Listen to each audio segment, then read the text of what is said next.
సమస్య ఎదుర్కొంటున్న మనిషి కావచ్చు, కుటుంబం కావచ్చు, దేశం కావచ్చు, ప్రపంచం కావచ్చు, కారణం తెలుసుకోవాలి, పరిష్కారం తెలుసుకోవాలి అనే విషయం మొదటి ధ్యానంలో మనం మాట్లాడుకున్నాం. రెండవ ధ్యానంలో కనిపెట్టుట యొక్క ప్రాముఖ్యతను గురించి, దేవుని సన్నిధిలో కనిపెట్టుకోవటం అనే ప్రక్రియను సాధన చేయుట ద్వారా వనగూరేటువంటి ప్రయోజనాలను గురించి మనం అధ్యయనం చేసుకున్నాం. మరి ఈవేళ మరొక సంగతి, ఇందులో కొన్ని సంగతులు మీరు ముందటనే ఎరిగున్నను, మళ్ళొక్కసారి మీకు ద్వితీయోపదేశంలాగా జ్ఞాపకం చేయడానికి ప్రేరేపించబడ్డాను. నేను మీ మధ్యలోకి వచ్చేటప్పుడు ప్రార్థన చేసుకొని మోకాళ్ళ మీద ఉండి దేవుని సన్నిధిలో కనిపెట్టుకుని, మరి వారికి ఏ మాటలు నేను అందించాలి ప్రభువా అని పూర్తిగా ప్రార్థనలో సిద్ధపడే వస్తాను. ఏదో ఒక అంశాన్ని వెతుక్కొని రాసుకొని దాన్ని తలకాయలో పెట్టుకొని రాను.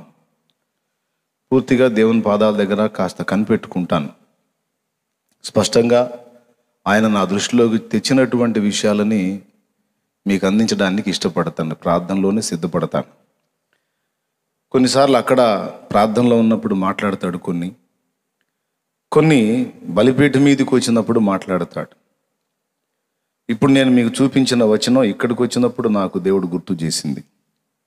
నేను ఇంటికాడ ప్రార్థనలో ఉన్నప్పుడు దేవుడు నాకు తలంపించింది ఇది. రెండు ఒకదాంతో ఒకటి సంబంధం ఉన్న విషయాలు.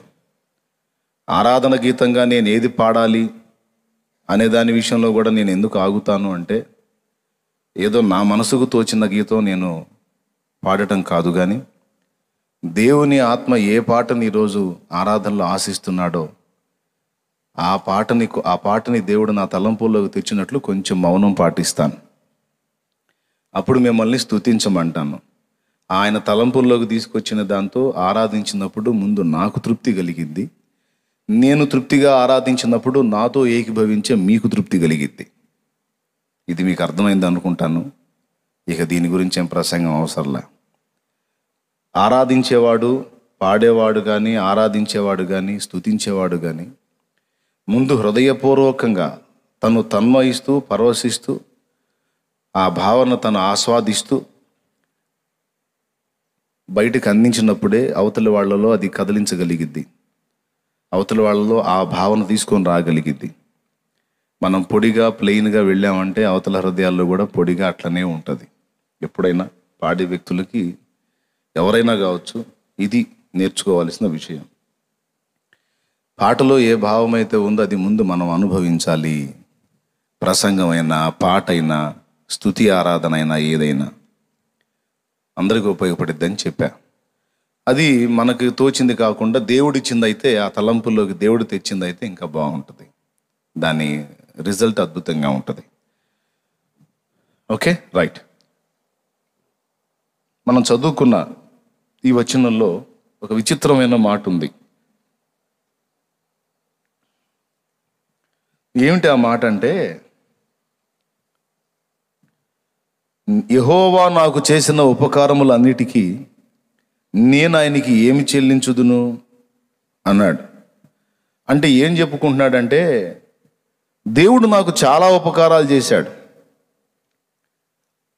ఇన్నని నేను చెప్పలేను, చాలా ఉన్నాయి. ఒకటొకటి నేను చెప్పుకుంటా వస్తే అవి లెక్కకు విస్తారం. నా తల్లి గర్భంలో నన్ను రూపించింది ఆయనే, ఎన్నో పరిస్థితుల్లో నుంచి నన్ను దాటించుకొచ్చింది ఆయనే, పసిప్రాయము నుండి ఎన్నో రకాల మరణకరమైనటువంటి సమస్యలు నాకు ఎదురైనప్పుడు అన్నింటి నుండి నన్ను తప్పిస్తూ వచ్చింది ఆయనే. గొర్రెలు గాయటానికి పోయినప్పుడు, ప్రభువుకు స్తోత్రం కలుగును గాక, గొర్రెలు గాయటానికి పోయినప్పుడు సింహబలము నుండి సింహము ఎలుగుబంటి రెండు కలిసిన ఒక విచిత్రమైన జంతువు బారి నుండి నన్ను తప్పించింది ఆయనే. విషసర్పాలు నన్ను కాటువేయకుండా కాపాడింది ఆయనే. ఎండవేడిమి నన్నేమీ చేయకుండా, వర్షపు పెనుగాలులు నన్నేమీ చేయకుండా, గాఢాంధకారపు లోయలలో నేను సంచరించిన వేళ సైతం నాకు తోడై ఉండి నన్ను కాపాడింది ఆయనే.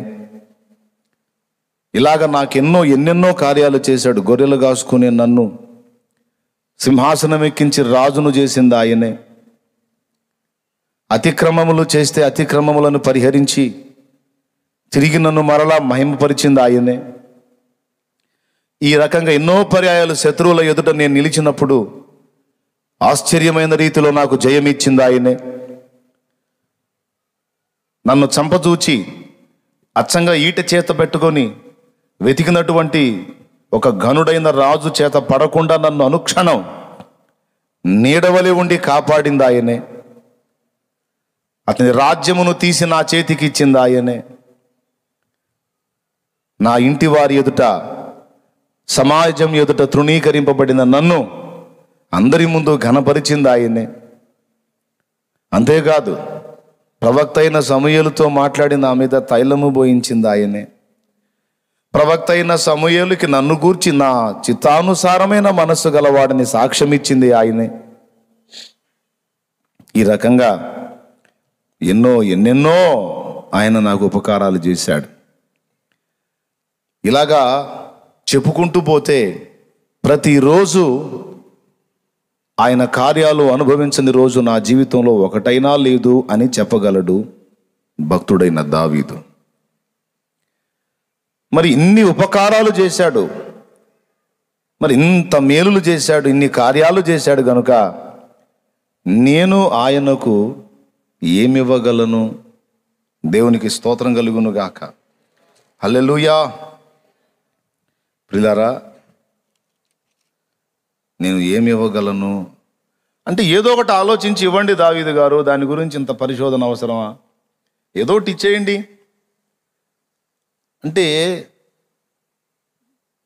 అందరూ ఆలోచించినట్టు దావీదు ఆలోచించడం. ఎందుకంటే దావీదు పరిశుద్ధాత్మ సంబంధి, ఆయన దీర్ఘదర్శి, ప్రవక్త. ఒట్టి రాజు మాత్రమే కాదు, పరిశుద్ధాత్మ వశుడు ఆయన.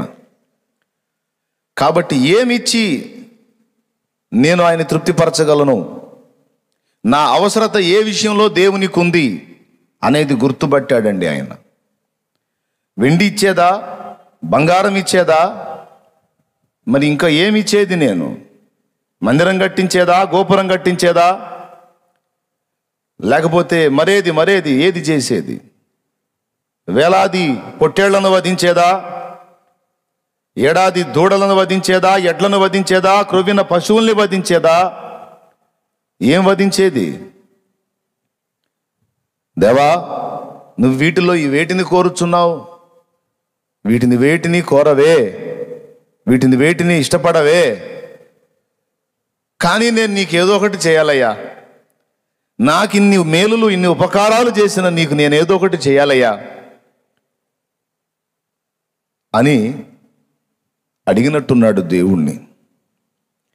అప్పుడు దేవుని వాక్కు ఆయనకు ప్రత్యక్షమై ఒక తలంపు ఇస్తే ఆ తలంపుని ఇక్కడ మనకు రాశాడండి.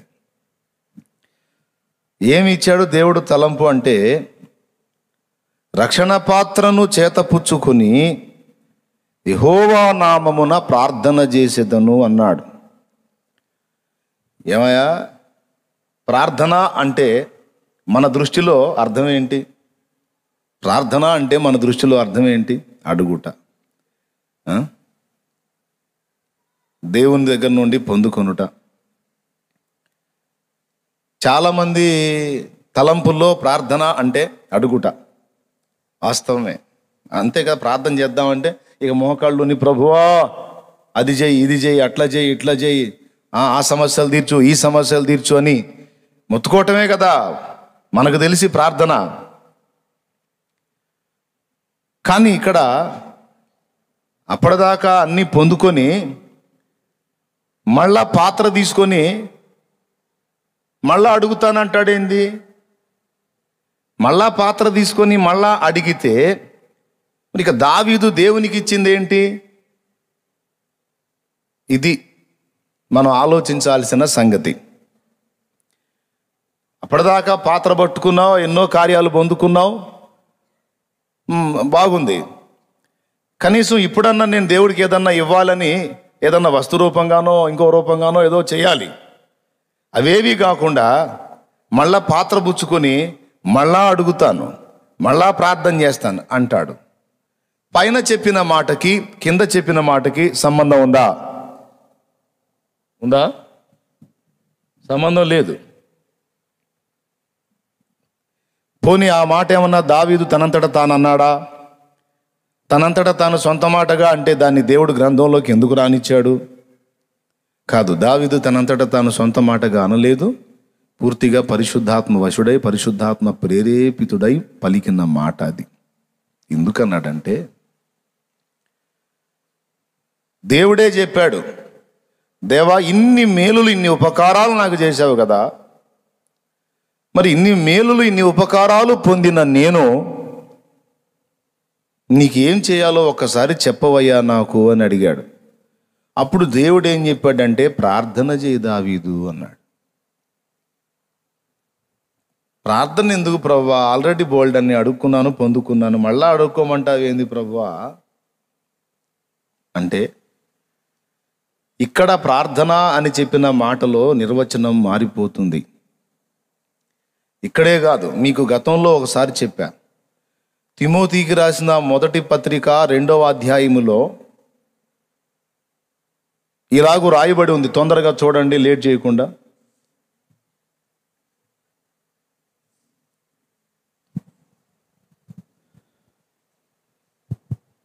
ఇంతసేపా?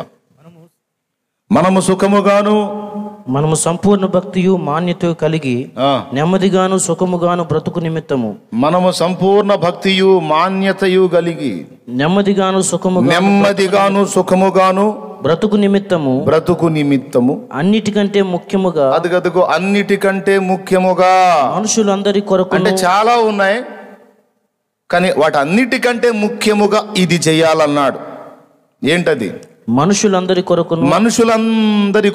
మన ఊరోళ్ళు, మన పేటోళ్ళు, మన పట్టణం వాళ్ళు, మన పల్లెళ్ళు, మన దేశం వాళ్ళు, మన రాష్ట్రం వాళ్ళు కాదు.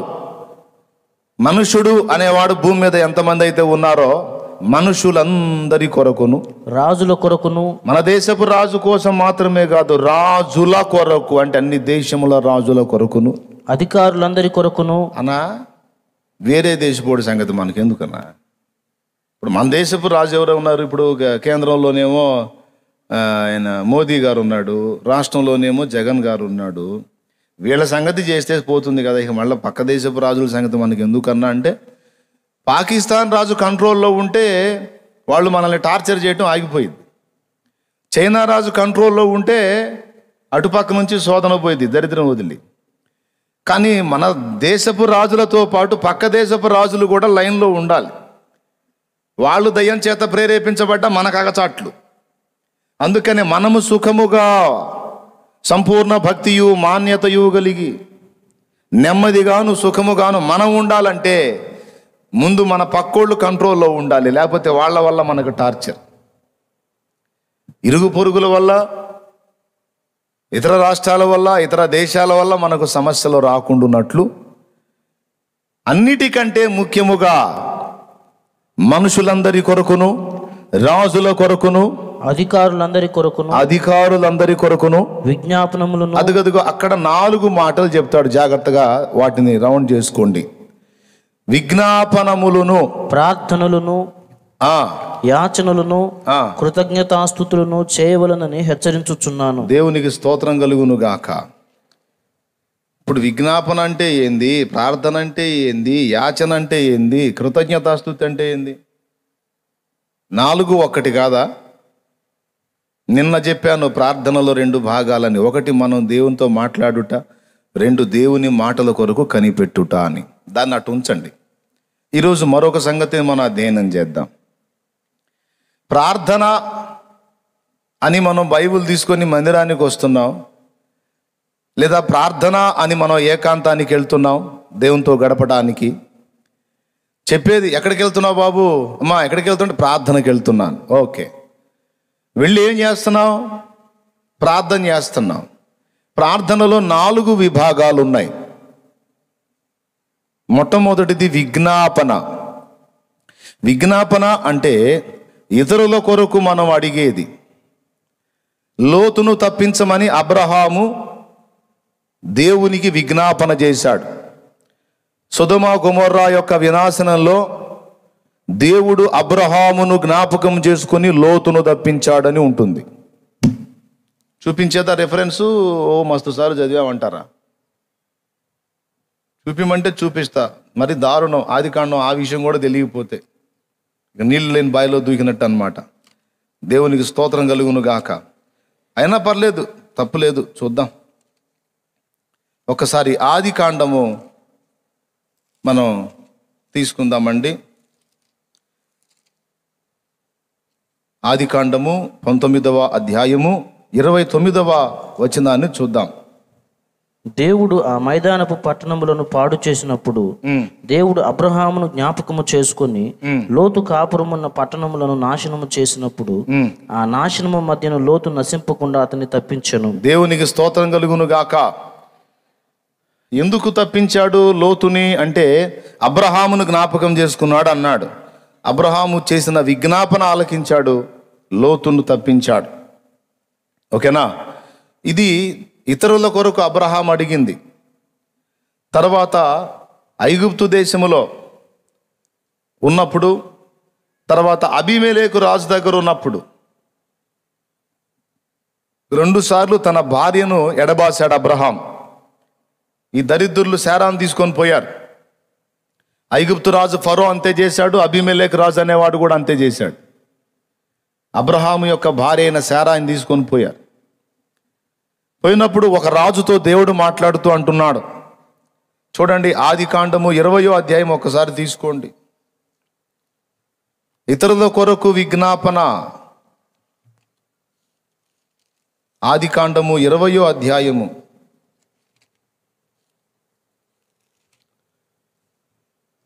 తీసారా? 6వ వచనం నుంచి.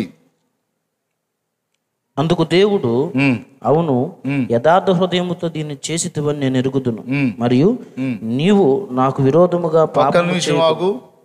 3వ వచనం చదువు నాన్న.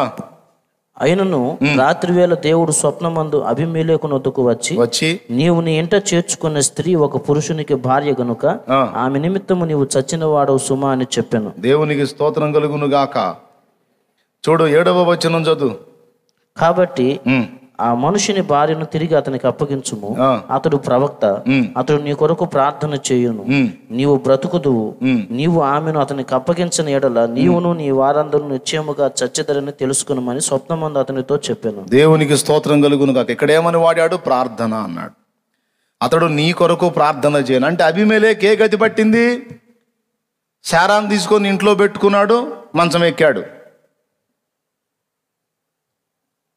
బాగా అందంగా ఉందని చెప్పని అందాన్ని ఆశించి తెచ్చి ఇంట్లో పెట్టుకున్నాడు, మంచం ఎక్కాడు.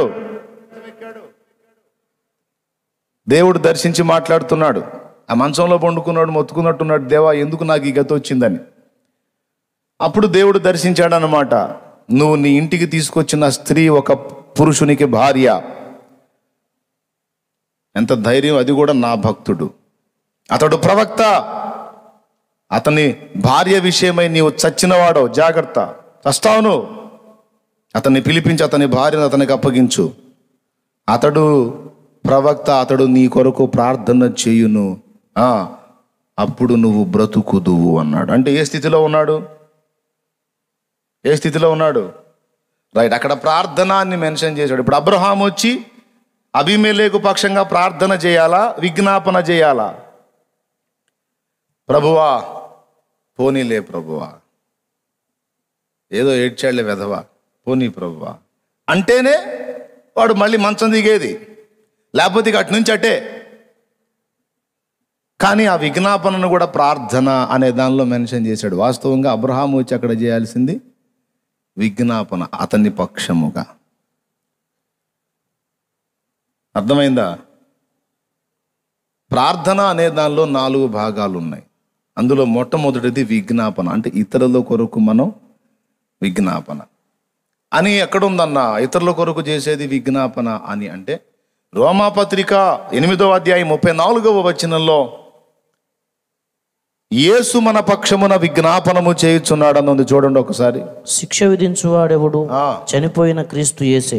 అంతేకాదు మృతుల్లో నుండి లేచిన వాడును, దేవుని కుడి పార్శ్వమున ఉన్నవాడును, మన కొరకు విజ్ఞాపనము కూడా చేయువాడును ఆయనే. రైట్. ఆయన కోసం ఏమైనా ఆయన విజ్ఞాపన చేసుకుంటున్నాడా? ఇతరుల కొరకు చేసేదాన్ని విజ్ఞాపన అంటారు. అదే అధ్యాయము, అదే 8వ అధ్యాయములో 27వ వచనం ఒక్కసారి చదువు. మరియు హృదయములను పరిశోధించువాడు ఆత్మ యొక్క మనసు ఏదో ఎరుగును, ఏలయనగా ఆయన దేవుని చిత్త ప్రకారము పరిశుద్ధుల కొరకు విజ్ఞాపనము చేయుచున్నాడు. అదుగో, పరిశుద్ధుల కొరకు విజ్ఞాపనము చేయుచున్నాడు. ఈ మాటలు గుర్తుపెట్టుకోండి, ఎందుకంటే మొత్తం కలిపి ఒక్కటే అయితే అన్ని వర్ణనలు అవసరంలా. తిమోతి పత్రికలో అన్నీ కలిపి ఒక్కటే అయితే విజ్ఞాపనలు, ప్రార్థనలు, యాచనలు, కృతజ్ఞతాస్తుతులని విడగొట్టి మాట్లాడని అవసరంలా. ఈ 4 ప్రత్యేకంగా చూపిస్తున్నాడు. అంటే ఈ 4 విషయాలు మీరు అధ్యయనం చేసుకోండి అని పరిశుద్ధాత్మ వెల్లడి చేస్తున్నాడు. కాబట్టి నంబర్ 1 అయిపోయింది. విజ్ఞాపనం ఎవరెవరు చేస్తున్నారు? మన పక్షమున 2 చేస్తున్నారు. మొట్టమొదటిది 27వ వచనంలో పరిశుద్ధాత్ముడు భూమి మీద ఉండి పరిశుద్ధుల కొరకు విజ్ఞాపన చేస్తున్నాడు. నంబర్ 2, తండ్రి కుడిపార్శ్వము నుండి ఆయన జనితైక కుమారుడు, అద్వితీయ కుమారుడు ప్రభు అయిన యేసు క్రీస్తు మనందరి కొరకు విజ్ఞాపనము చేయుచున్నాడు. ఓకేనా? రైట్. విజ్ఞాపన అంటే ఇతరుల కొరకు మనం అడిగేది, ఇతరుల కొరకు చేసేది. ఏబు స్నేహితుల విషయంలో కూడా దేవుడు అదే చెప్తాడు. ఏబు పలికినట్లు మీరు యుక్తమైనది పలకలేదు గనుక మిమ్మల్ని నేను ఒప్పుకోను, బతకనివ్వను. అంటే మరి ఏం చేయాలి ప్రభువా అంటే, ఏబు మీ పక్షమున విజ్ఞాపన చేస్తే అప్పుడు వదులుతాను అన్నాడు. అప్పుడు ఏబు వారి పక్షంగా వేడుకున్నప్పుడు దేవుడు వారిని విడిచిపెట్టినట్లు మనం చూస్తాం. దేవునికి స్తోత్రం కలుగును గాక. హల్లెలూయా. అర్థమైందా? కాబట్టి విజ్ఞాపన అంటే ఏంటి?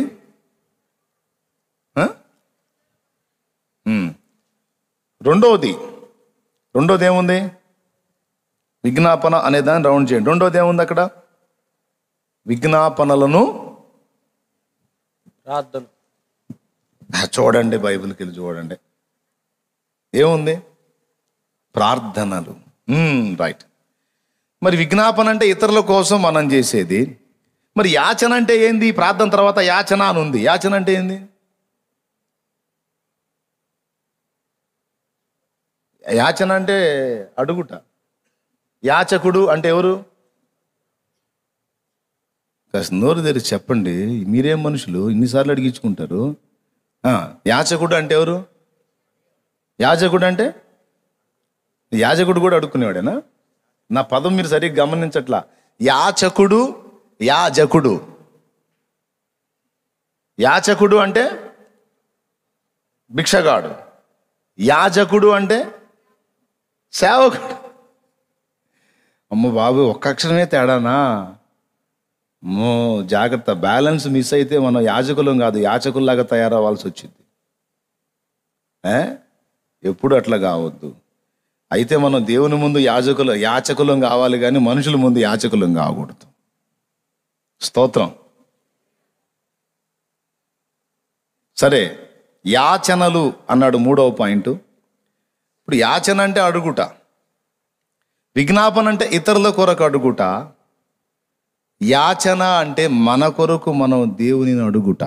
మనకు అక్కరగానున్నవేవో అన్నీ ఆయనను అడుగుట. నీకు తెలుసా, మనం కూడా ఒక దశలో మొత్తం భిక్షగాళ్ళమే. మన చిన్నప్పుడు అందరం భిక్షగాళ్ళమే, తెలుసా మీకు? మనకు ఊహ తెలిసిన దగ్గర నుండి మన సంపాదన మనం సంపాదించేంత వరకు, మన సొంతంగా డబ్బులు సంపాదించి జేబులో మన పైసలు మనం పెట్టేంత వరకు భిక్షగాళ్ళమే మనం. ఎవరిని అడిగామన్నా ఎక్కడ భిక్షం ఎత్తాం భిక్షగాళ్ళం అంటాం అంటే అమ్మ అయ్య దగ్గర. అమ్మా నాకు ఇది కావాలి అడుక్కున్నాగా, నానా నాకు ఇది కావాలి. మరి దారుణం. భిక్షగాడన్నా 1-2 సార్లు అమ్మా ధర్మం చేయ తల్లా అంటాడు. పోయా వద్దునే అందనుకో, అమ్మా 2 రోజుల నుంచి అన్నం తినలే తల్లా ధర్మం చేయమా అంటాడు. పోవా పొద్దునే మేమే వండుకోపోతే భలే వాళ్ళకున్నాను అడుగురా పో అంటే సరేలే తల్లే అని పోతాడు. మనం మరీ మొండి యాచకులం, వదిలిపెట్టామా నాన్న ఓ పక్షాన. నాన్న దగ్గరికి డైరెక్ట్గా పోవడానికి భయం అయితే అమ్మను పట్టుకొని, అమ్మని మనం అడుక్కొని అమ్మ చేత నాన్న అడుక్కునేటట్టు చేద్దాం. అమ్మను కూడా యాచగత్యం చేసాం. అమ్మనే మనం అడుక్కోవటం, మన అమ్మేమో నాన్న అడుక్కోవటం. అవునా కాదా? ఆ కోణంలో చూడండి, మనందరం యాచకులమా కాదా? అలాగే పరలోక తండ్రి దగ్గర నుండి మనం పొందుకునేటప్పుడు మనం కూడా అడగవలసిన వారమై ఉన్నాం. అడిగాం, ఇప్పటికి కూడా అడుగుతానే ఉన్నాం, అనేకం పొందుకున్నాం, ఇంకా అడుగుతాం, ఇబ్బంది ఏం లేదు. ఆయన ఫీల్ కాడు, అడగండి బాబు అన్నాడు. అడుగుట యాచన అయి ఉన్నది, మన కొరకు మనం. మరి ఇప్పుడు విజ్ఞాపన అంటే ఇతరుల కొరకు, యాచన అంటే మన కొరకు. మరి ప్రార్థన అంటే ఏంది అంటే ప్రార్థన ఏంటంటే మన పట్ల, ఒక్కసారి ఆ మాటను మీరు గమనించండి, మన పట్ల, అలాగే భూమి మీద, బాగా వినాలి, మన పట్ల మాత్రమే గాక భూమి మీద దేవునికి కొన్ని సంకల్పాలు ఉన్నాయి, దేవునికి కొన్ని ఉద్దేశాలు ఉన్నాయి. కొంతమందిని దేవుడు రక్షించాలనుకుంటున్నాడు, కొంతమందిని దేవుడు ప్రత్యేకంగా దర్శించాలనుకుంటున్నాడు. దేవుడు ఏదో కొన్ని సంకల్పాలు భూమి మీద కలిగి ఉన్నాడు అబ్బాయి. ఆ సంకల్పాలు ఆయన వచ్చి నెరవేర్చాలి అంటే దానికి ప్రార్థన అవసరమై ఉంది. బాగా వినండి, మన కోసం మనం అడిగేదేమో యాచన, ఇతరుల కొరకు మనం చేసేదేమో విజ్ఞాపన. ప్రభా, జాన్ పాల్ కొంచెం ఇబ్బందుల్లో ఉన్నాడు, సాయం చేయి ప్రభా. మిఖాయిలు కొంచెం ఇబ్బందుల్లో ఉన్నాడు నాయన, మాస్క్ పెట్టుకొని సహాయం చేయి ప్రభా. ఏదో ఇతరుల గురించి కొంచెం హెల్ప్ చేయి ప్రభా. ఎలీషా కొంచెం హెల్ప్ చేయి ప్రభా, ఊపిరాడట్లేదు అంటే జోక్గా మీరు కాస్త నవ్వుకుంటారని చెప్తున్నాళ్ళే. ఏదో ఆ బిడ్డకి అట్లా చేయి, ఈ బిడ్డకి ఇట్లా చేయని ఏదో మనం అడగటం. వ్యక్తిగతంగా వాళ్ళ సమస్యలకు మనం అడుగుట, మన కోసం మనం అడుగుట, ఈ రెండూ కాకుండా భూమి మీద దేవుని సంకల్పాలు నెరవేరునట్లు భూమి మీద నుండి ఒక ప్రార్థన అవసరమై ఉంది దేవునికి. ఈ ప్రార్థన మన నుండి రాకపోతే, బాగా వినాలి, ఈ ప్రార్థన మన నుండి రాకపోతే దేవుని కార్యాలు భూమి మీద నెరవేరకుండా సైతాను అడ్డుపడతాడు. వాడి దూతల్ని 2 స్థలాల్లో కాపలా పెట్టాడు వాడు, తెలుసా మీకు? ఒకటి పాతాళంలో ఉన్నారు వాడి బ్యాచ్, ఎందుకంటే భూమి యొక్క కింది భాగంలో నుంచి దేవుడు రాకుండా. పైన ఆకాశ మండలం దగ్గర పెట్టాడు కొంతమందిని, సమూహాలను పెట్టాడు, అక్కడి నుంచి ఎవరు భూమి మీదకి రాకుండా. ఎందుకని వాడు కాపలా పెట్టాడు? భూమి ఏమన్నా వాని సొత్త అంటే అవును, ఆదామే అప్పచెప్పాడు. ఆదాముకి ఇవ్వబడిన అధికారాన్ని ఆదాము చేజేతుల సాతానుకు అప్పచెప్పినందున వాడు లోకాధికారి అయ్యాడు. అందుకే యేసయ్య అన్నాడు, ఇదిగో లోకాధికారి వచ్చుచున్నాడు, నాతో వానికి ఎంత మాత్రము కూడా సంబంధం లేదు, ఇక నేను మీతో విస్తరించి మాట్లాడను అన్నాడు. వాణ్ణి లోకాధికారి అని ప్రభువే పిలిచాడు. అంతేకాదు, లూకా సువార్త 4లో మీరు చూస్తే, అపవాది ప్రభువును శోధించడానికి వచ్చినప్పుడు ఈ లోక రాజ్యములను వాటి మహిమను 1 నిమిషములో ఆయనకు చూపి, ఈ లోక రాజ్యములు వాటి మహిమయు నా చేతికి అప్పగింపబడి ఉన్నవి. ఎవరు అప్పగించారు? మొదటి ఏలిక ఎవరైతే ఉన్నాడో అతడే అప్పగించాడు. ఎవరు మొదటి ఏలిక? మనము నరులను చేయుదము, ఆకాశ పక్షులను, నేల ప్రాకిడి జీవులను, జంతువులను, భూజంతువులను, సముద్రపు మత్స్యములను సమస్తమును వారు ఏలుదురుగాక అని పలికాడు. ఎవరిని గురించి? రైట్, ప్రథమ ఏలిక ఎవరు? ఆదాము. ఆ ఆదాము అపవాది మాటకు లోబడి విధేయత చూపి పాపం తెచ్చుకున్నందున ఈ అధికారం అంతా అపవాది చేతికి ఆదామే అప్పజెప్పుకున్నాడు. కాబట్టి ఆ మాటనే వాడు లూకాసు వార్త 4లో యేసుతో మాట్లాడుతున్నాడు. ఈ లోక రాజ్యములు వాటి మహిమ నాకు అప్పగింపబడి ఉన్నవి. ఒక్కమారు నువ్వు నా పాదాల దగ్గర సాగిల పడితే నేను అవన్నీ కూడా నీకు ఇస్తాను అని యేసయ్యను మోసపుచ్చబోయాడు. ఆయన గద్దించాడు, పోరా సైతాన్, నీ దేవుడైన ప్రభు, అద్వితీయ ప్రభు, ఆయనకే మ్రొక్కి ఆయననే సేవింపవలెనని ఉన్నది, పో అని వాణ్ణి గద్దించాడు. కాబట్టి ఇప్పుడు ఈ లోకం ఎవరి వశంలో ఉందో ఒకసారి చెప్పండి అందరు గట్టిగా. లోక అధికారి ఎవరై ఉన్నాడు? ఏలిక ఎవడై ఉన్నాడు ఇప్పుడు? రైట్ కదా. కాబట్టే ఇప్పుడు పాకిస్తాన్లోకి ఇండియా వెళ్ళాలంటే బార్డర్లో కాపలా ఉంటారా ఉండరా?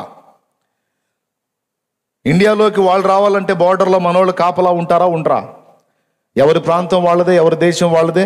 ఒకళ్ళ దానిలోకి ఒకడు ప్రవేశించడానికి వీలు లేదు. పర్మిషన్ కావాలి. ఏం కావాలి? పర్మిషన్ కావాలి.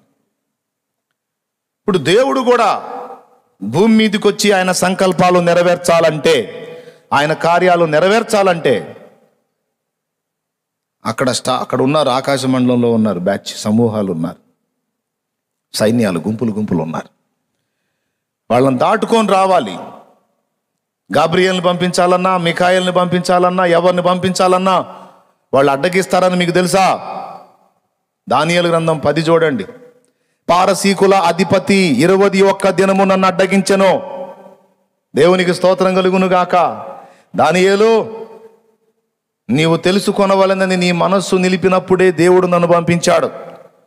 నువ్వు అడిగిన విజ్ఞాపనకు జవాబు చెప్పమని, నువ్వు అడిగిన ప్రార్థనకు జవాబు చెప్పమని అప్పుడే దేవుడు నన్ను పంపించాడు. కానీ పారసీకుల అధిపతి 21 రోజులు నన్ను అడ్డగించాడు. ప్రధాన దూతయగు మిఖాయేలు వచ్చి నా పక్షమున సహాయం చేశాడు. మిఖాయేలు వానితో యుద్ధానికి దిగి నాకు అవకాశం ఇస్తే నేను వచ్చాను. దానియేలు, నీవు బహుప్రియుడవు గనుక నీకు చెప్దామని వచ్చాను అన్నాడు. దేవునికి స్తోత్రం కలుగును గాక.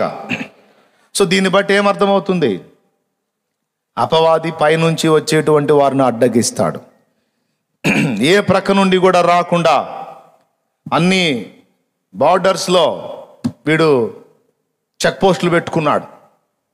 అర్థమైందా? ఇప్పుడు ఎవరైనా కదిలి రావాలి భూమి మీదకి అక్కడి నుంచి అంటే భూమి మీద నుండి ప్రార్థన ఉండాలట. అంటే భూమి మీద ఉన్నటువంటి వ్యక్తులే అక్కడి నుండి దేవుడు కదులునట్లు, దేవుని సంకల్పాలు ఆయన భూమి మీదకి వచ్చి నెరవేర్చినట్లు ఇక్కడ నుండి వ్యక్తులు కొంతమంది దేవునికి ప్రార్థన చెయ్యాలట. ఇక్కడ విజ్ఞాపన అనలేదు, నేను యాచన అనలేదు, ప్రార్థన అన్న. ప్రార్థన అన్న కాడ రాసుకోండి, దేవుని సంకల్పములు భూమి మీద నెరవేరున్నట్లు అడుగున్నది. అది ప్రార్థన.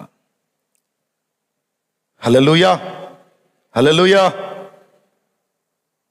ఇప్పుడు ఈయన ప్రార్థన చేస్తాను, నాకు ఆయన చేసిన ఉపకారములకు నేను ఏమిచ్చి ఆయన రుణం తీరుస్తాను, కాబట్టి దేవా నేను ఏం చేయమంటావయ్యా అంటే, దావీదు, భూమి మీద నా సంకల్పాలు చాలా ఉన్నాయి, అవన్నీ నెరవేరున్నట్లు నువ్వు ప్రార్థన చేయి అన్నాడు.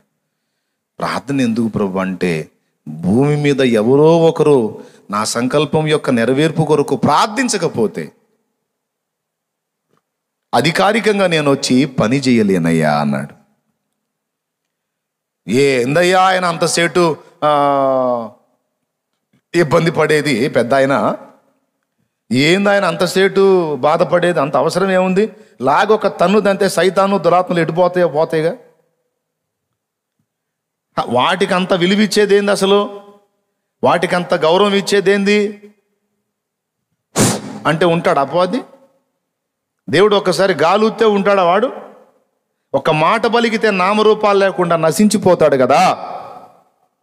మరి వాని దూతలకును అంత విలువ ఎందుకు ఇస్తున్నాడు దేవుడు? ఎందుకంటే దేవుడు మర్యాదస్తుడు, ప్రియులారా, గౌరవనీయుడు ఆయన. దేవునికి స్తోత్రం కలుగును గాక. మనకిచ్చిన స్వేచ్ఛను ఆయన ఎన్నడూ కూడా భగ్నం చేయడు. భూమిని నీకు ఇచ్చాను ఆదాము అంటే ఇంకంతే, భూమి ఆదాముది. నువ్వు నాకే అప్పచెప్తావా లేకపోతే మరొకడికి అప్పచెప్తావా నిర్ణయం నీది అంటే పోయి సైతానికి అప్పచెప్పాడు. ఆదాం విషయంలో ఎలాగైతే దేవుడు కట్టుబడి ఉన్నాడో అపవాది విషయంలో కూడా అంతే కట్టుబడి ఉన్నాడు. ఆయన సర్వాధికారి అయినంత మాత్రాన ఒక నియంతలాగా దేవుడు వ్యవహరించడు సోదరా, ఇది గుర్తుపట్టాలి మనం. కొంతమంది అంటారు, ఆ హవ్వ పండు తినడానికి పోయినప్పుడు ఆపొచ్చుగా, ఇంత మాత్రం తెలివి లేదా ఆయనకి పాపం, లేక పాపం నిద్రపోతున్నాడు, నిద్ర మాత్రం వేసుకొని. కొంతమంది తెలివితేటలు పోయి ఆపొచ్చుగా, అట్ట చేయొచ్చుగా, ఇట్ట చేయొచ్చుగా, సలహాలు. నేను అంటాను, పోయి చెప్పకూడదు, ఒకసారి వెళ్ళి చెప్పకూడదు. ఆయన దగ్గరికి వెళ్ళి చెప్పాలంటే ముందు పోవాలిగా. ప్రభువుకి స్తోత్రం. ఆయనకి తెలుసు బాబు, కానీ ఏమన్నాడు, నేను నీకు స్వేచ్ఛనిచ్చాను. ఆ స్వేచ్ఛను ఉపయోగించుకొని నువ్వు నా మాట కట్టుబడి బతకొచ్చు, లేదా నా మాట పక్కన పెట్టి నీ ఇష్టం వచ్చినట్టు వెచ్చలవిడిగా తిరగవచ్చు. నువ్వు పాడైపోతానన్నా నేను నిన్ను అడ్డగించను, నేను బాగుపడి నీ అదుపాజ్ఞల్లో ఉంటానన్నా నేను అడ్డగించను. ఎందుకంటే నీకు నేను కంప్లీట్గా స్వేచ్ఛనిచ్చాను, నిర్ణయం నీదే. నీకంటూ స్వయం నిర్ణయాధికారాన్ని ఇచ్చాను, జ్ఞానాన్ని ఇచ్చాను, ఆలోచన శక్తిని ఇచ్చాను, నీకు ఇవ్వాల్సిందని ఇచ్చాను. ఇక నిర్ణయం నీదే, నేనుగా అడ్డగించను. ఈరోజు మీరు పొద్దున్నే బైబిల్ తీసుకొని అసలు 7ంటికి పరిగెత్తుకుంటూ వచ్చారు. మీరు ఏం పనులు లేవా మీకు? ఇంటికాడ ఏం పనులు లేవా? తెలివిగల వాళ్ళు అందరూ చూడు, ఇంటికాడ ఎంత బాగా పనులు చేసుకుంటారో. మీరేం పిచ్చోళ్ళలాగా ఉన్నారో? నేనేమన్నా మీ ఇంటికాడికి వచ్చి తుపాకి చూపించి బెదిరించానా, కత్తి చూపించి బెదిరించాను, రాకపోతే మర్యాదగా ఉండదని ఏం బెదిరించానా? కనీసం ఫోన్ అన్నా చేశానా? లేదే. పొద్దున్న లేవగానే 8ంటికి 5ంటికి లేచావు, ప్రార్థన చేసావు, మరో 4ంటికి లేచావు, ప్రార్థన చేసావు, రెడీ అయ్యావు, అన్నీ ఫటాఫట్ రెడీ చేసేసావు, ఎవరి బాధ్యతలు వాళ్ళకి తీర్చేసావు, పరిగెత్తుకొని వచ్చేసావు. స్వచ్ఛందంగా నీ అంతటా నీవుగా దేవుని ప్రేమించి వచ్చిన కార్యం ఇది. ఇందులోకి వచ్చిన వాళ్ళు కానీ, లైవ్లోకి వచ్చిన వాళ్ళు కానీ. ప్రభువుకు స్తోత్రం చెప్పండి. హృదయపూర్వకంగా ఎవరి బలవంతం లేదు. దేవుడు నీకు స్వేచ్ఛనిచ్చాడు. పరిగెత్తుకుని దేవుని సన్నిధికి, దేవుని వాక్యానికి అందుబాటులోకి రావచ్చు, లేదా లోక సంబంధమైన వాటిలో మునిగిపోవచ్చు. ఎక్కడా బలవంత పెట్టాడు, అది దేవుని మనస్సు. అపవాది వాడి దూతలు అడ్డగిస్తారు అంటే దానికోసం ఆయన ఆలోచించేది లాగా ఒక తన్నుదంత ఎడిపోతారు, అడ్రస్ ఉండరుగా. ఆయన భూమి మీదకి రావడానికి తటపాయించేదేంటి? ఆంతను వచ్చేయక అంటే రాడో మర్యాదస్తుడు. ఒకవేళ ఆయన రాబోయాడు అనుకో, వీడు అడ్డుపడతాడు.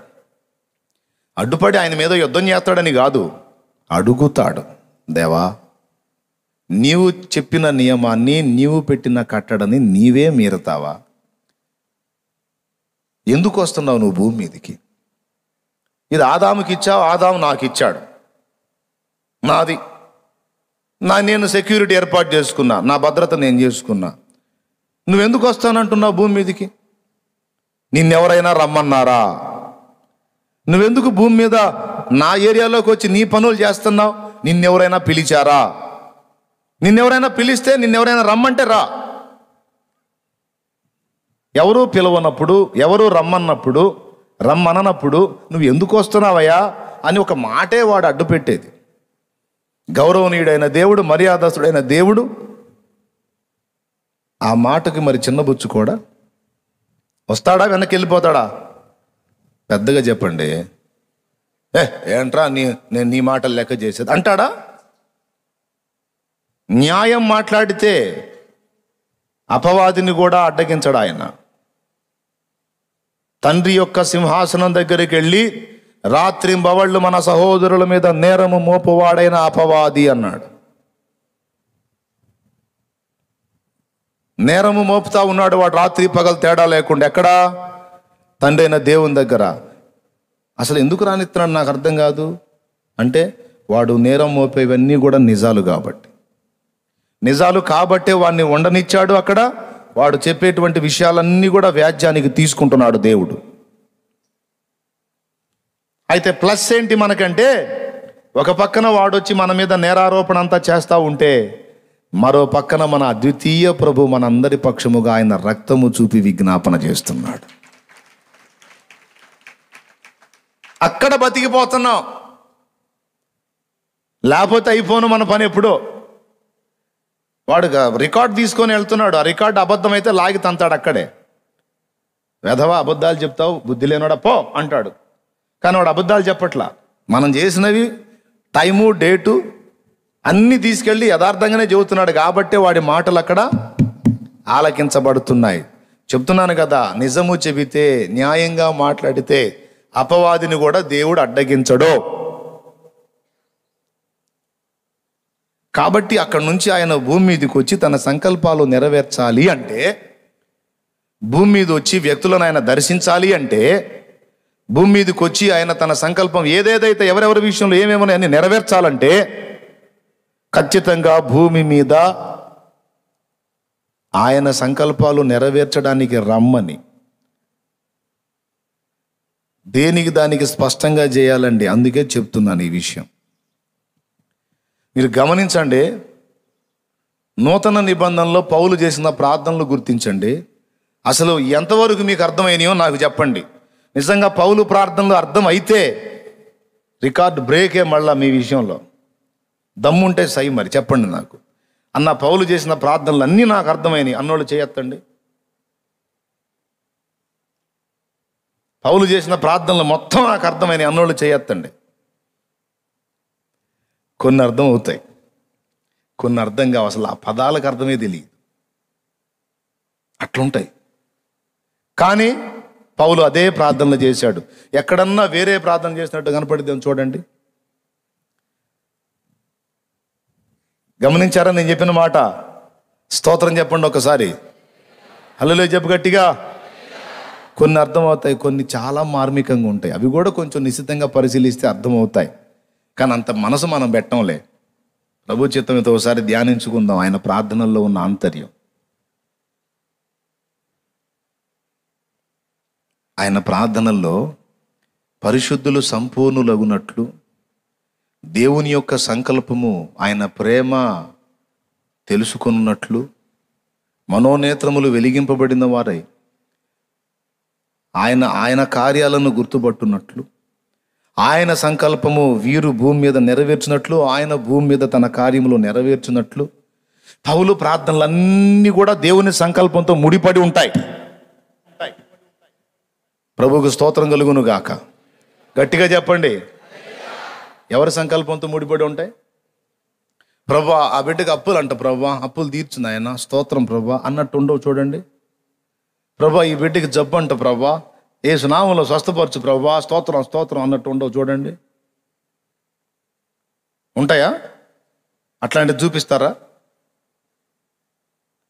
అసలు అది ఆయన ప్రార్థన లెక్కలోకే తీసుకోడు ఆయన. దానికోసం ప్రత్యేకంగా మనం మొర్ర పెట్టాల్సిన టైం కూడా అవసరం లేదు. అది ఆయన లెక్క. అదేందయ్యా ఇతరుల కోసం మనం ప్రార్థన చేయొద్దా అంటే, ఏంది చేసేది?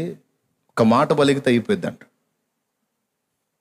పోతానే నడుస్తానే ఏందో ఆ బిడ్డ ఏందో కొంచెం బలహీనంగా ఉన్నాడు, కొంచెం చూడు ప్రభా అని వెళ్ళిపోతాడు అంతే.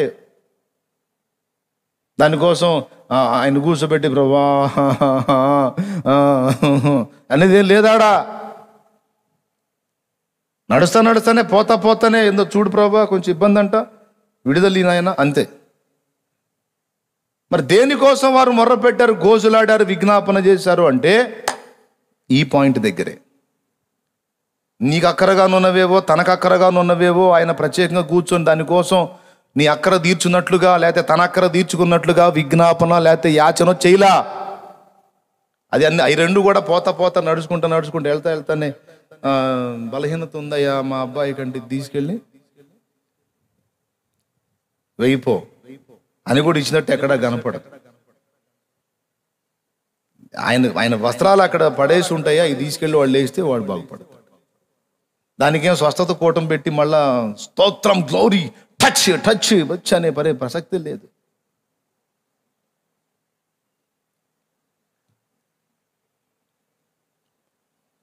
నేను వాళ్ళు విమర్శిస్తున్నాను అనుకుంటాను. మామూలుగా చెబుతున్నాను నేను.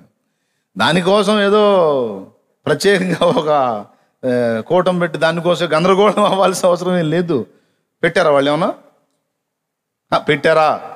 అబ్బే పోతానే అంత నడుచుకుంటా వెళ్ళిపోతానే ఊరకట్లా మాట బలికేర అయిపోయింది. నిన్నగా నేను చెప్పుకున్నాం కదా, ఈ కళ్ళు పోతే పోరా అంటే ఆన్ ది స్పాట్ పోయినాయి. మళ్ళీ దానికి కూటం పెట్టాల, కళ్ళు పోయే కూటం. ప్రభువా ఎలుమగాడి కళ్ళు యేసునామములో ముయ్యబడును కాక అనే కూటం పెట్లా. ఒక్క మాట, సమస్త నీతికి విరోధి అపవాది కుమారుడా, దేవుని తిన్నని మార్గంలో చెడగొట్టట మానవా, కొంతకాలము సూర్యుని చూడకుండా నీవు గురుడి వాడవైపోదువు గాక. అంతే, సెకండ్స్లో వాడి కళ్ళు పోయినాయిక. చూస్తానే సెర్గి పౌలుకి గుండె కొట్టుకొని ఉంటుంది. స్తోత్రం. దానికోసం వాళ్ళేమి ఎక్కువ టైం కేటాయించాలి. మరి దేనికోసం? ఎడతెగక ప్రార్థన చేయమన్నాడు. దేనికోసం? రాత్రి పగలు తేడా లేకుండా ఎప్పుడు అవకాశం వస్తే అప్పుడు అడగమన్నాడు. దేనికోసం అంటే దేవుని సంకల్పాలు భూమి మీద నెరవేరున్నట్లు, పరిశుద్ధులందరి విషయంలో ప్రభువు చిత్తము సిద్ధించున్నట్లు, ప్రభువు భూమి మీద తన కార్యములన్నీ నెరవేర్చున్నట్లు, అపవాది కార్యములకు విఘాతం కలుగునట్లు, అభ్యంతరం కలుగునట్లు, దేవుని కార్యాలకు సఫలత కలుగునట్లు ఆయన సంకల్పముల కొరకు చేయునదే ప్రార్థన. ఈ ప్రార్థన మన నుండి అక్కడికి వెళ్ళకపోతే ఏ ప్రార్థన? దేవా, నీ సంకల్పములు భూమి మీద మనుషుల విషయంలో ఏవైతే ఉన్నాయో అవన్నీ నెరవేర్చినట్లు నీవు రా అనే ప్రార్థనలు జరగకపోయినట్లయితే ఆయన వచ్చి భూమి మీద తన కార్యాలు నెరపడం సాధ్యమయ్యేది కాదు. మీకు తెలుసా, యేసు ప్రభువుగా భూమి మీదకి ఆయన వచ్చి ఆయన మన కోసం ప్రాణం పెట్టే ప్రక్రియ వెనక కూడా పాత నిబంధన పరిశుద్ధుల ప్రార్థన ఉంది. అందులో ఒకడు దావీదు.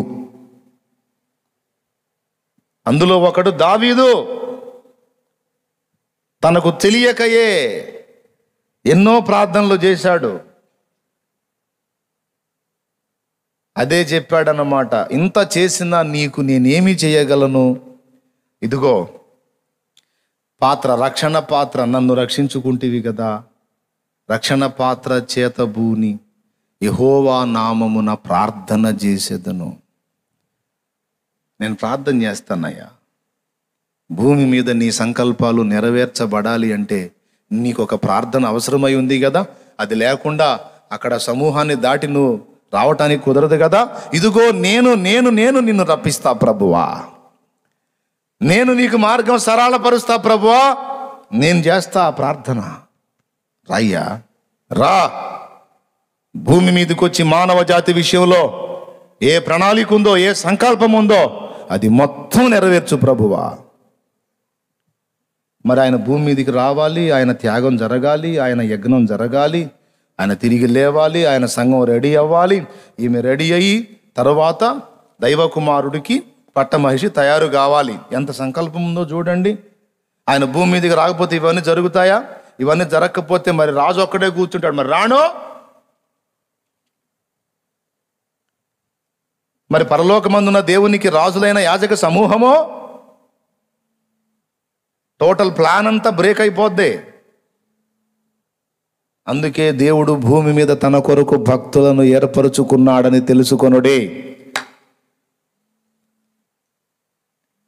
వారు రే అయినా పగలైనా మౌనంగా ఉండరు, వారు ప్రభువుకి ప్రార్థన చేస్తారు. అంటే ఇక్కడ దావీదు, నువ్వు నాకు చేసిన ఉపకారములకు నేను నీకు ఒక మేలు చేయదగ్గదుంది ప్రభు. ఏమిటి మనం ఆయనకి చేసే మేలు తండ్రికి అంటే, ఆయన సంకల్పాలు భూమి మీద నెరవేర్చబడినట్లు ప్రార్థించుటయే దేవునికి మనం చేసే ఉపకారం.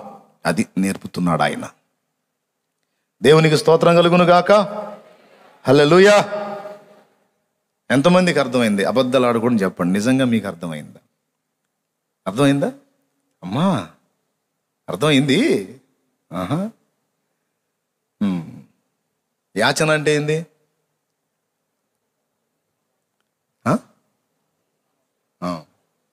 విజ్ఞాపన అంటే, ప్రార్థన అంటే అది అది అది అది అది ఎప్పుడు మోకాళ్ళు నేను తప్పనిసరిగా నేను ఈ ప్రార్థన చేయకుండా లేవను. గుర్తుపెట్టుకోండి, నా అలవాటు మీకు చెప్తున్నా. నేను ఎప్పుడు మోకాళ్ళు నినా ఇది చెయ్యకుండా నేను లెగవను. ప్రభువా, భూమి మీద నీ సంకల్పములు నెరవేర్చు. నువ్వేమి చేయాలనుకుంటున్నావో అట్లా కాకుండా, ప్రభువా అప్పులయ్యా, అప్పులు ప్రభువా అన్నావు అనుకో, వాడు ఏమంటాడు తెలుసా? అప్పుల కోసమే అడిగింది, అప్పులు మాత్రం తీర్చు అంతే. వింటున్నారా? అది ప్రభువా జబ్బు ప్రభువా అన్నావు అనుకో, జబ్బు కోసమే అడిగాడు, జబ్బు మాత్రం తీర్చు అంతే. కానీ పౌలు అప్పు కోసం అడగడు, జబ్బు కోసం అడగడు, నీ సంకల్పాలన్నీ నెరవేర్చదు కానీ రా రా రా అంటాడు. అందుకే పౌలు అంటే అపవాది గాడికి మంట. సైతాను హిట్ లిస్ట్లో ఉన్నాడు పౌలు. యేసుని ఎరుగుదును, పౌలును కూడా ఎరుగుదును. ఎవరైతే దేవుని సంకల్పాల కోసం మొర్ర పెడతా ఉంటారో వాళ్ళు సైతాను దృష్టిలోకి వెళ్తారండి, వెళ్తారు. వాడు నిన్ను గురించి కూడా చెప్తాడన్నమాట. నేను పౌలుని ఎరుగుదును, ప్రభువుని ఎరుగుదును, ఫలానా ఊర్లో ఫలానా ఆమెను కూడా ఎరుగుదును, ఆయన్ని కూడా ఎరుగుదును అంటాడు. ఎందుకో తెలుసా? వీళ్ళు ప్రమాదకారులు.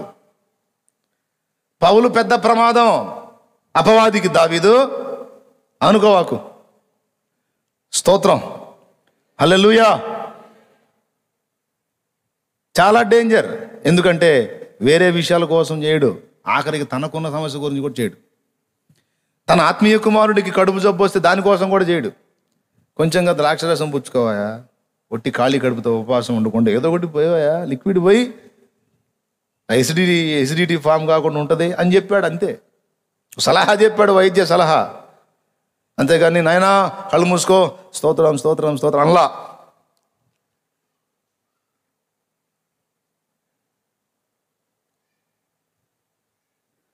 గమనించండి.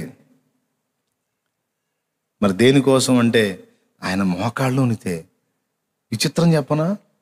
మనుష్య రీతిగా నా ముఖం ఎరగని వారి కొరకు కూడా నేను ప్రార్థన చేశాను అన్నాడు. అసలు అదేం ప్రార్థన నాకు అర్థం కాదు.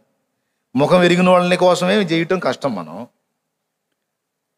ఎంతోమంది నాకు ఎదురుపడి నన్ను కలిసిన వాళ్ళంతా, అన్నా బయలుదేరుతున్నాం ప్రార్థన చేయండి, మా కోసం తప్పకుండా ప్రార్థన చేయండి, ఇలా వేల మంది అడుగుతారు. ఇప్పుడు వీళ్ళందరి కోసం తప్పకుండా నేను ప్రార్థన చేయడానికి మొదలు పెట్టాను అనుకో, అసలు వాళ్ళందరూ లిస్ట్ రాయటానికి నాకు రోజులు పట్టిద్ది.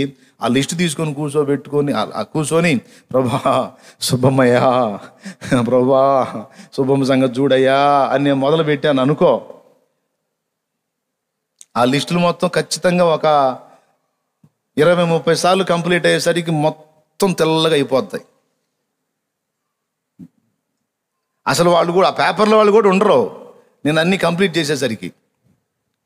అంతమంది ఉన్నారు, అన్ని ప్రార్థన, అన్ని విజ్ఞాపనలు. ఎక్కడా యథార్థం చెబుతున్నాను, నేను షో చేయను, ఉన్న సంగతి చెబుతున్నా.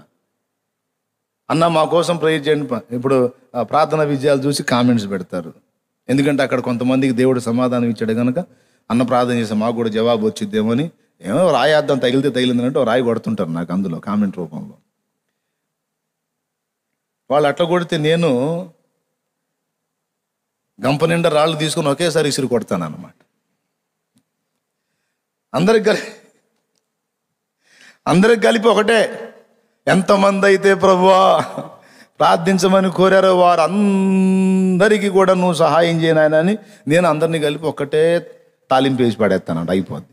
పోపుసారు ప్రభుకు స్తోత్రం చెబుదాం గట్టిగా, హల్లెలూయా. ఎంత పప్పుచారికి కూడా ఒకటే తాలింపు అన్నట్టు, అంతేనా?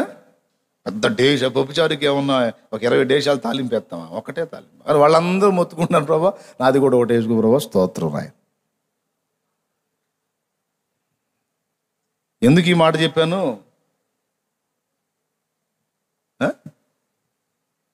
ఎందుకు చెప్తున్నాను? మీకు లైన్లో ఉన్నారు కదా, ఏం చెబుతున్నా? ఏందో విజయ్ కూడా గుర్తులేదంటుంది, ఏందో నోట అంటున్నాడు గట్టిగా అంటల్లా.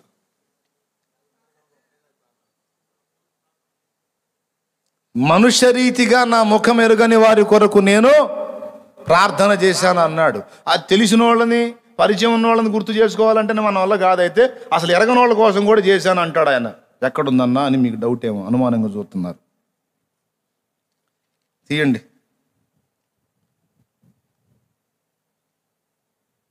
కొలస్సీయులకు రాసిన పత్రిక 2వ అధ్యాయం 1వ వచనం నుంచి, మీ కొరకును లవోదికయ వారి కొరకును అని చెప్పి, శరీర రీతిగా నా ముఖము చూడని వారందరి కొరకును నేను ఎంతగా పోరాడుచున్నానో మీరు తెలిసి కొనగోరుచున్నాను. చూడండి ఏమని అడుగుతున్నాడో.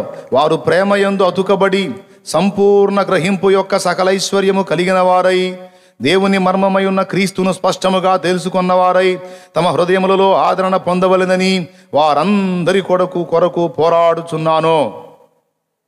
దేవునికి స్తోత్రం కలుగునుగాక. నేను కూడా ప్రభా నసరాపేట వాళ్ళని, వినుకొండ వాళ్ళని, ఆ ఊరు వాళ్ళని, ఈ ఊరు వాళ్ళని అయ్యా అన్నట్టు మీ కొరకును, కొలసైలో అన్న వారి కొరకును, లవోదికయ వారి కొరకును, మనుష్య రీతిగా నా ముఖము చూడని వారందరి కొరకును. అంటే పౌలు వారి ముఖం చూడలేదు, వారు పౌలు ముఖం చూడలేదు. కానీ అనేకుల కొరకు ప్రార్థనలో పోరాడాడట. ఏమో అందులో మనం కూడా ఉన్నామేమో. దేవుని పరిశుద్ధాత్మ మూలమైన ప్రార్థన ప్రస్తుతానికి భవిష్యత్తు కాలానికి కూడా లింక్ ఉంటుంది. ఆత్మ చేపిస్తే అంతే, ఇప్పటికి చేపిస్తాడు, రాబోయే తరాలు కూడా చేపిస్తాడు ఆయన. తెలుసా మీకు? యేసుక్రీస్తు ఎప్పుడు రాబోతున్నాడు భూమి మీదకి? దావీదు ఎప్పటివాడు అని దావీదుకు ప్రవచనాలు బయలుపరిచాడు, ప్రత్యక్షతలు ఇచ్చాడు. అంతేకాదు దావీదు ప్రార్థనలు కూడా ఉన్నాయి. దేవుని సంకల్పం నెరవేర్చబడినట్లు దావీదు అడిగాడుగా. అడిగిన విజ్ఞాపనలో మరి దేవుని సంకల్పంలో దైవకుమారుడు భూమి మీదకి వచ్చి ప్రాణత్యాగం చేయటం ఉందిగా. సో దీన్ని మీరు గుర్తించి ప్రార్థన యొక్క విలువను గ్రహించి ఎప్పుడు మోకాళ్ళు నినా మీరు ఈ విషయాల్లో ఆసక్తి కలిగి ప్రార్థన చేయువారైతే ఇక మిగిలిన సమస్యలు అంటారు చూడండి, అవన్నీ అసలు లెక్కలోవే కావు. వాటి కోసం ఏదో 2 ముక్కలు తండ్రి కొంచెం ఇదేదో కొంచెం ఇబ్బందిగా ఉంది చూడు అంటే చాలా అయిపోయింది. మరి ఎక్కువ దేని కొరకు పోరాడాలి అంటే ఇదిగో దేవుని సంకల్పంలో నెరవేర్చబడినట్లు మనం టైం కేటాయించినా, కన్నీరు విడిచినా, భారం కలిగి ప్రార్థించినా ఆయన కార్యాలు నెరవేరున్నట్లు. అవి ఎన్నైతే ఉన్నాయో నీ గ్రహింపులోకి ఎన్ని ఇచ్చాడో అవన్నీ కూడా ఆత్మలో రక్షింపబడుట, పరిశుద్ధులు సంపూర్ణులగుట, అసత్యబోధ పెకలింపబడి సత్యము స్థాపించబడుట, అందరూ సంపూర్ణ స్థితిలోకి వచ్చుట, దేవుని జ్ఞానమై ఉన్న క్రీస్తును స్పష్టముగా తెలుసుకొనుట, మనోనేత్రములు బాగుగా వెలిగింపబడిన వారై క్రీస్తులో వేరు పారిన వారై ఉండుట. ఇలాగా ఎన్నో సంగతులు.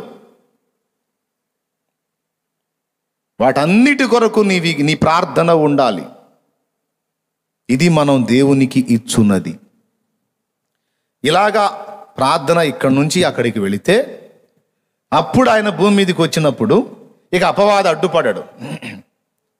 ఎందుకు వస్తున్నావయ్యా అని అంటాడు అనుకో, అదిగోరా నా బిడ్డ అడుగుతున్నాడు, నా కుమార్తె అడుగుతుంది రమ్మని. ఎందుకొరకు రమ్మంటున్నారో పాయింట్ కూడా తీసుకుంటాడు వాడు. అప్పులు తీర్చడానికి రమ్మంటున్నారా? అయితే అప్పు మాత్రమే తీర్చాలి నువ్వు. రోగం తగ్గించడానికి రమ్మంటున్నారు, అయితే రోగం మాత్రమే తగ్గించాలి నువ్వు. దేవా నువ్వు ఇంకా మిగిలిన చేయటానికి. అట్లా కాకుండా ఇవి 2 అడగకుండా ఆయన సంకల్పం అంతా భూమి మీద నెరవేర్చబడాలని పిలిచారా, ఇక వాడు నోరు మూస్తాడు. ఇక అదిగో నా బిడ్డ అడుగుతున్నారు, ఏదైనా నా సంకల్పం అంతా నెరవేర్చరమ్మని పిలుస్తున్నారో. అందుకే వాడు ఈ విషయం మనకు అర్థం కాకుండా మన ప్రార్థనలో ఈ పాయింట్ లేకుండా జాగ్రత్త పడతాడు వాడు. తెలుసా మీకు? ఫిల్టర్ చేస్తాడు వాడు. ఇది మేజర్, ఇది మన ప్రార్థనలో అసలు ఎక్స్పోజ్ కాకుండా అడ్డగిస్తాడు. ప్రార్థన చేయాలనిపిస్తుందా? సరే చెయ్యి కానీ అన్ని నీ కోసమో ఇతరుల కోసం చేసుకో. ఆయనను భూమి మీదకి వచ్చి ఆయన కార్యాలు నెరపమని మాత్రం అడగకురో. అలా అడిగితే ఆయన వస్తాడు, కార్యం జరుగుతుంది, ఇక ఆయన సంకల్పం అంతా నెరవేర్చుకుంటాడు. అందుకనే అపవాది శక్తులు, దురాత్మలు ప్రార్థనా పరుల చుట్టూ రౌండ్ చేసి ఆ ప్రార్థన వారు చేయకుండా, అసలు ప్రార్థనకే వారు ప్రేరేపించబడకుండా ఉన్నట్లు వాళ్ళని రకరకాలుగా తిప్పుతూ ఉంటారు. చూడండి, అన్ని చేయగలవు, ప్రార్థన చేయలేవు. చూడు ఎందుకు? అది ముఖ్యమై ఉంది. కాబట్టి మనం ఈరోజు ఈ పాఠాన్ని నేర్చుకుందాం, మన గుండెల్లో భద్రం చేసుకుందాం. ఇక మీరు ఎప్పుడు మోకాళ్ళేసి ప్రార్థనకు ఉపక్రమించినా ఇది ఖచ్చితంగా అడగాలి. అయ్యా, ఈ భూమి మీద నువ్వేమేం చేయాలనుకున్నావో మా అందరి విషయాల్లో, పరిశుద్ధుల విషయాల్లో నీ సంకల్పం అసలు ఏది ఉందో అదంతా నెరవేర్చడానికి రాయ్యా అని అడుగు. సైతాను గాడికి మరో పౌలు తయారైనట్టే. దేవునికి స్తోత్రం కలుగును గాక. ఎవరు తయారైనట్టు? వాడికి మరో పౌలు తయారైనట్టే. కాబట్టి ఈ విషయాన్ని మీరు ఫస్ట్ గుర్తెరగాలి. ఇది దావీదు నేను దేవునికి ఇచ్చున్నది అన్నాడు. ఇక రెండవ విషయం, ఈ ఒక్క మొక్క కూడా మీరు మనస్కరించండి. రెండవ విషయం, ఇలాగా దేవుని సంకల్పాల నెరవేర్పు కొరకు మాత్రమే గాక సేవకుల కొరకు, పరిశుద్ధుల కొరకు విజ్ఞాపనలు కూడా అవసరమై ఉన్నవి. వారి కొరకు మనం విజ్ఞాపన చేయాల్సిన అవసరత ఉంది ప్రత్యేకంగా. ఇలా విజ్ఞాపన చేసేవారు ఇలాంటి ప్రార్థనా పరులే. సభ్య సమాజంలో అందరి ఎదుట బయటికి ఆర్భాటంగా కనబడకుండా రహస్యమందుండి ఒక చెట్టుకు వేరు చేసే సేవ వీళ్ళు సంఘానికి చేస్తున్నారు. చప్పట్లు కొట్టి దేవుని మహింపరుస్తారా ఒకసారి గట్టిగా?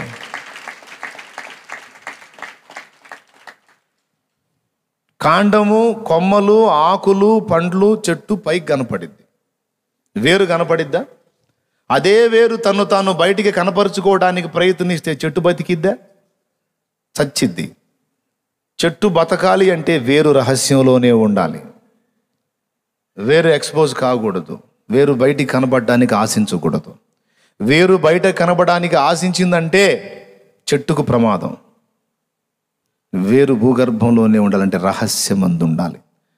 నేను చెప్పిన ఈ ప్రార్థనలు చేసేటువంటి పరిశుద్ధులు ఎవరైతే ఉన్నారో వారు మనుషుల దృష్టిలో ఏమీ కనబడరు, కానీ దేవుని దృష్టిలో వారు బహుఘనులై ఉన్నారు. గట్టిగా, ఎవరి దృష్టిలో ఘనులై ఉన్నారు? అంతే కదా. ఇప్పుడు చెట్టులో నువ్వు గౌరవిస్తే ఏ భాగాన్ని ఎక్కువ గౌరవిస్తావండి? విలువిస్తే ఏ భాగానికి ఎక్కువ విలువిస్తావు చెప్పు? భూగర్భంలో ఉన్న వేరుకా లేకపోతే పైన కనపడే కాండానికా? కాండానికేగా, ఎందుకంటే కాయలు వచ్చేది అదే కదా, అంతేనా? అయితే కాండం వరకు ఉంచి మిగిలిన ఏర్లు తీసి పడేస్తా, తిందు కానీ కాయలు.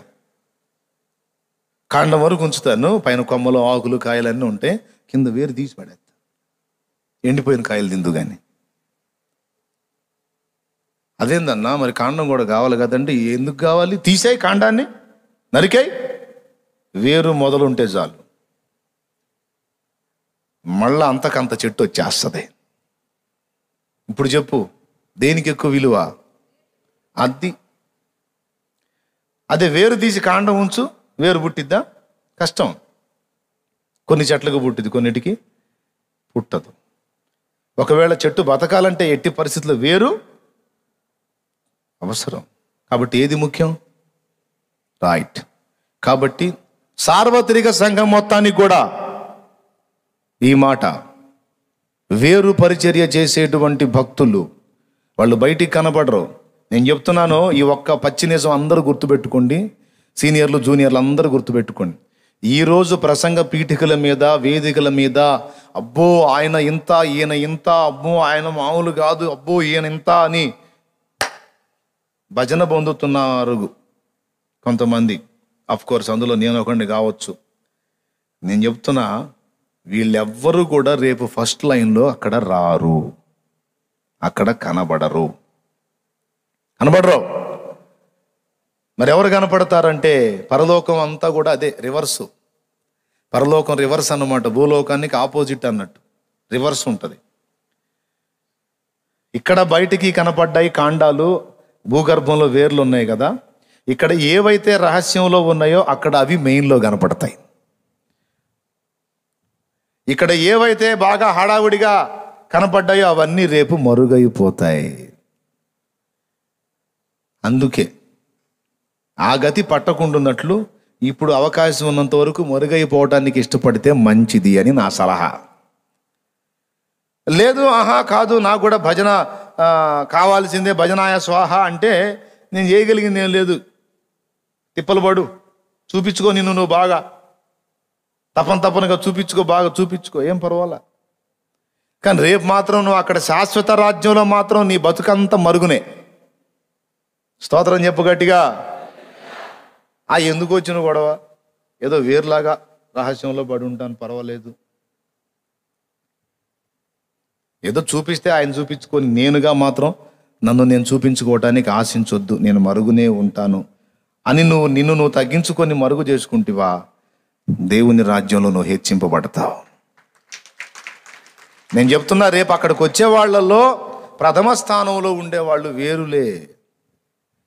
ఇప్పుడు నేను కనపడుతున్నాను మీకు, వాక్యం చెబుతా, అందరు ఏమనుకుంటారు, భాషాలేమన్నా, అది మీ ఫీలింగ్. కానీ ఈ షాలేము రాజు అనేవాడికి ఇది కాండం, ఇది వేరుంది, అది కనపడదు ఎవరికి. ఇప్పుడు మీలో ఇక్కడ కూర్చున్న వాళ్ళలో కావచ్చు, లైవ్లో ఉన్న వాళ్ళలో కావచ్చు, ఇంకా ఇక్కడికి రావటానికి పాప వసతి లేక రాలేక ఆగిపోయిన నా బిడ్డలు కావచ్చు, ఎంతమంది రహస్యమందు నా పక్షమున విజ్ఞాపన చేస్తున్నారో, నా పట్ల దేవుని సంకల్పము నెరవేర్చబడాలని ఎవరు ప్రార్థన చేస్తున్నారో వారు నాకు కూడా సరిగా తెలియదు. కానీ రేపు తెర మీదికి వాళ్ళందరూ వస్తారు. ఇక్కడేమో మన షాలేము రాజు అన్నకి జై అన్నట్టుంది కదా భజన. రేపు అక్కడ వీడు అన్న పక్కన ఉంచండి రా అంటాడు,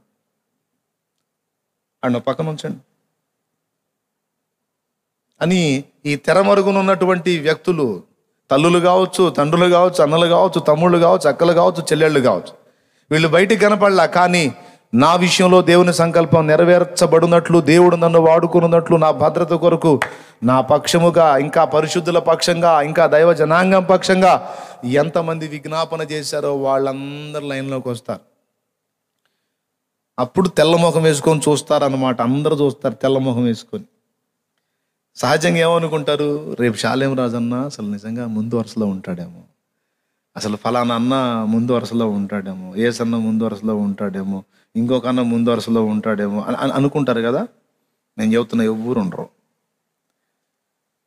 వీళ్ళకి వేరు ఏదైతే ఉందో వాళ్ళు ఉంటారు ముందు. ప్రభా